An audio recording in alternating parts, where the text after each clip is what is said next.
Good morning student. Class 11th का first lesson कर रहे हैं नमक का दरोगा, जिनके लेखक है प्रेमचंद जी। इसमें यानी कि पंडित अलोपुद्दीन को बंशीधर जी अपनी हिरासत में ले लेते हैं जब गैर कानूनी नमक को इधर से उधर ले जा रहे होते हैं। वह एक कर्तव्यनिष्ठ ऑफिसर हैं।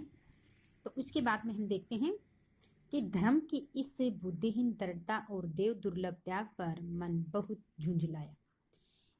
सबसे पहले प्रसंग लिखते हैं। प्रस्तुत पद्यांश हमारी हिंदी की पाठ्य पुस्तक आरोह भाग 1 में संकलित नमक का दरोगा नामक पाठ से ली गई हैं, जिनमें लेखक मुंशी प्रेमचंद जी। इनमें इन पंक्तियों के अंदर पंडित अलोपुद्दीन अपनी जब रिश्वत देने के लिए तैयार, बंशीधर जी को अपनी 25,000 की रिश्वत देने को तैयार होते हैं, लेकिन वे अपने धर्म के नाम पर अड़िग रहते हैं। उसके बारे में बताते हुए कहते हैं कि धर्म की इस बुद्धिहीन दृढ़ता, इसमें लेखक कहते हैं कि पंडित अलोपुद्दीन जब गैर कानूनी नमक को ले जा रहे होते हैं, लेकिन बंशीधर जी जब उसे रोक देते हैं, वह उसे नमक पे नहीं ले जाने देते। तो वह कहते हैं कि दरोगा बंशीधर के धर्म के प्रति निष्ठा, बंशीधर धर्म के प्रति निष्ठा, कर्तव्यपरायणता तथा धन के प्रतिभा त्याग की भावना उसके उद्देश्य की सफलता में बहुत कठिनाई उत्पन्न कर रही है। किसके उद्देश्य में कठिनाई उत्पन्न कर रही है? अलोपुद्दीन, क्योंकि गैरकानूनी नमक तो अलोपुद्दीन ले जा रही हैं। तो वह कहते कि उसमें यानी कि कठिनाई उत्पन्न कर रही धर्म, और फिर कहते हैं तो उसमें देव दुर्लभ त्याग और मन बहुत झुंझलाए। उसमें अलोपुद्दीन का जो मन होता है बहुत ज्यादा दुखी हो सकता है। जब उसे नमक नहीं ले जाने दिया जाता तो उसमें वह बहुत ज़्यादा क्रोधित हो जाते हैं। अब दोनों शक्तियों में संग्राम होने लगा। दोनों शक्ति किस में? अलोपुद्दीन और बंशीधर की। अलोपुद्दीन तो क्या होते हैं कि असत्य के नाम पर संघर्ष छिड़ जाता है, लेकिन बंशीधर क्या होता है? धर्म और धन, सत्य, ये असत्य कर्तव्य के लोभ लालच में आपस में क्योंकि लोभ लालच तो किसको था? अलोपुद्दीन का था। और वे क्या था? बंशीधर क्या थी? बंशीधर एक धन यानी कि सत्य कर्तव्यनिष्ठ परायण थे। उन दोनों के अंदर आपस में संघर्ष यानी कि युद्ध छिड़ जाता है। धन ने उछल कर आक्रमण करने शुरू किए। फिर क्या कहते हैं? धन ने उछल कर, यानी कि फिर अलोपुद्दीन के पास बहुत सारा धन दौलत पैसा होते हैं, वह अपने पैसे के दम पर उछलने लगता है और बंशीधर जी पर आक्रमण यानी कि करने लगता है। वह कहते हैं कि 1 से 5,000 रुपये, 5 से 10,000, 10 से 15, 15 से 20,000 रुपये की रिश्वत देने के लिए वो कहता है कि आप मुझे छोड़ दो, हमें आगे जाने दो, आपको जितनी रिश्वत चाहिए वो रिश्वत मैं आपको दे सकता। आपको 5,000, 10,000, 15, 20, 25 ऐसी रिश्वत की अपनी रिश्वत की राशि को बढ़ा देते हैं अलोपुद्दीन।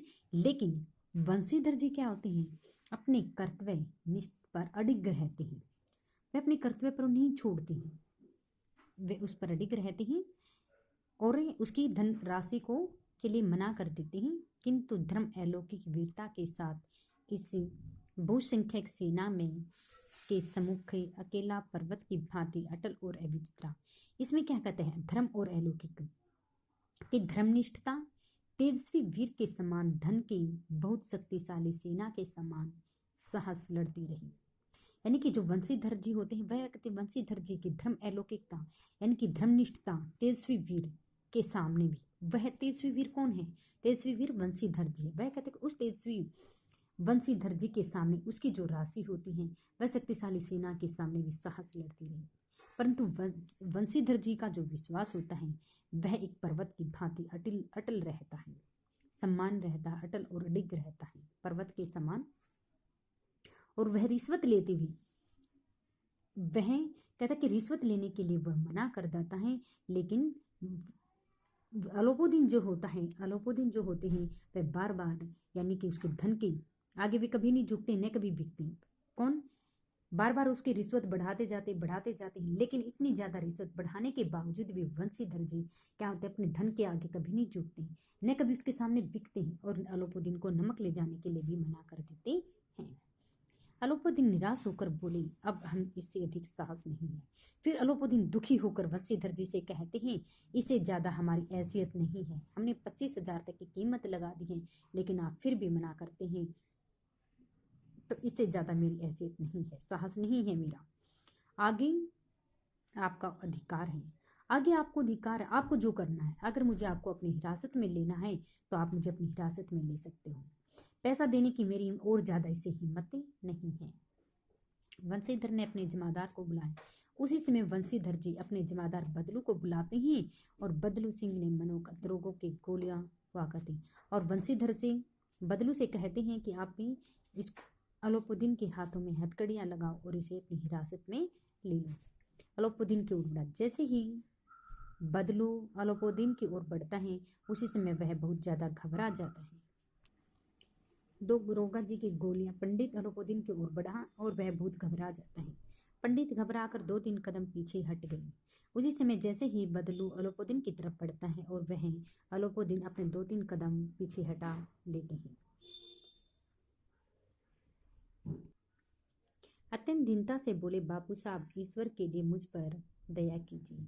और यानी कि बदलू वंशीधर जी से कहते हैं कि भगवान के लिए आप मुझ पर दया कीजिए, क्योंकि वह अलोपीदीन को 2-3 कदम पीछे हटते हैं तो वह दीन भाव से बोलते, वंशीधर, भगवान के लिए मुझ पर दया कीजिए, क्योंकि उसे अलोपीदीन से बहुत ज़्यादा डर लगता है।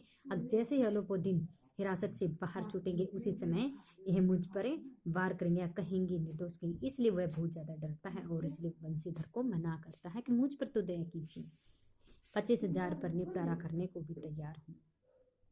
तो फिर वह कहता है कि आप तरस खाइए, मैं 25,000 की राशि देने के लिए भी तैयार हूँ, लेकिन आप ये अलोपीदीन को छोड़ दीजिए। असंभव बात है, 30,000 पर किस तरह भी संभव नहीं। क्या 40,000 पर भी नहीं, 40,000 भी नहीं, 40 लाख पर भी असंभव है। बदलू सिंह के इसकी ओर हिरासत में ले लो, अब एक शब्द भी नहीं सुनना चाहता। जैसे बदलू उसे कहते हैं कि आप 25,000 की बजाय 30,000 भी राशि देने को मैं तैयार हूँ, 30 की 40 और 40 की 50,000 भी। लेकिन वंशीधर जी उसे कहते हैं कि मैंने आपकी ऐसी चिकनी चुपड़ी बहुत बातें सुन ली, लेकिन इससे आगे आपको एक शब्द भी नहीं सुनना चाहता हूँ। धर्म ने धन को पैरों तले कुचल दिया, यानी कि धर्म के आगे, यानी कि धन के लालच में आकर वंशीधर जी ने अपनी कर्तव्य निष्ठा को नहीं छोड़ा है। अलोपीदीन ने एक हष्टपुष्ट मनुष्य को हथकड़ियां लिए हुए अपनी तरफ आते देखा। चारों ओर निराशा और कातर दृष्टि में से देखने लगे। इसके बाद एकाएक मूर्छित होकर गिर पड़े। चारों तरफ सभी लोग क्या होते हैं, दुखी होकर के, निराश होकर के अलोपीदीन की तरफ देखते हैं और सभी क्या होते हैं, एक एक करके मूर्छित होकर के कहते हैं कि आज तक अलोपीदीन को पकड़ने वाला इस संसार के अंदर ऐसा कोई भी व्यक्ति नहीं हुआ है। लेकिन सभी पैसे के लालच में आकर ऐसे हर नीच कार्य करते रहते हैं, लेकिन वंशीधर जी ने पैसे के लालच में आकर अपने धर्म को नहीं छोड़ा है। न्याय और नीति आगे इसी गद्यांश में से हमारे प्रश्न क्वेश्चन आंसर बनते हैं। न्याय और नीति सब लक्ष्मी के खिलौने हैं, इन्हें वह जैसे चाहती है न चाहती। इस कथन के माध्यम से भारतीय न्याय व्यवस्था पर करारा व्यंग्य किया गया है कि भारत के न्यायालयों में न्याय और नीति धन के गुलाम बने हुए। सभी लोग कहते हैं कि भारत में न्यायालय मुकदमा वगैरह जो होता है, वकील लोग भी क्या होते हैं, झूठ को सच बना देते हैं। वो सिर्फ किसके कारण बना देते हैं, पैसे के लालच में आकर ऐसे कार्य करते रहते हैं। धन सभी व्यक्तियों को गुलाम बना देता है, लेकिन एक वंशीधर जी ऐसे हैं जो धन के प्रभाव में आकर उसने ऐसे गलत कार्य नहीं किए, क्योंकि न्यायालय में तो झूठ को सच बनाते भी हमने देखा भी है। असत्य को बेईमानी और बेईमानी को सत्य पुरुष सिद्ध करने में कोई देर नहीं लगती है। ये न्यायालय से संबंधित कर्मचारी हैं, वकील हैं, सभी लक्ष्मी के ही खिलौने, सभी पैसे के कारण होते हैं। जो कुछ भी गलत कार्य होते हैं, पैसे के लालच में आकर हर व्यक्ति गलत कार्य करते हैं, लेकिन जो सत्य निष्ठा के मार्ग पर चलता है, उसका इस संसार के अंदर कोई भी व्यक्ति विश्वास नहीं करता है। इसलिए कहा गया है कि पैसे के न्याय और नीति सब लक्ष्मी के खिलौने माने गए हैं। अगला प्रश्न, धर्म ने धन को पैरों तले कुचल दिया के माध्यम से आप क्या कहना चाहते हैं। 25,000 की रिश्वत जब उसे वंशीधर जी को मिलती है, तो उसने उस 25,000 की रिश्वत लेकर भी अपने धर्म को नहीं छोड़ा है, अपनी कर्तव्य निष्ठा, सत्य निष्ठा को उसने नहीं छोड़ा है। धर्म की शक्ति का एहसास हुआ। उन्हें लगा कि बंशीधर भी सभी लोगों की तरह पैसे के लालच में आकर वे उसे छोड़ देंगे, लेकिन अलाउद्दीन की धन की शक्ति को भी बंशीधर ने अपने पैरों तले कुचल दिया है और उसकी हर बात उसे व्यर्थ लगने लगी है और उसे अपनी हिरासत में ले लिया है।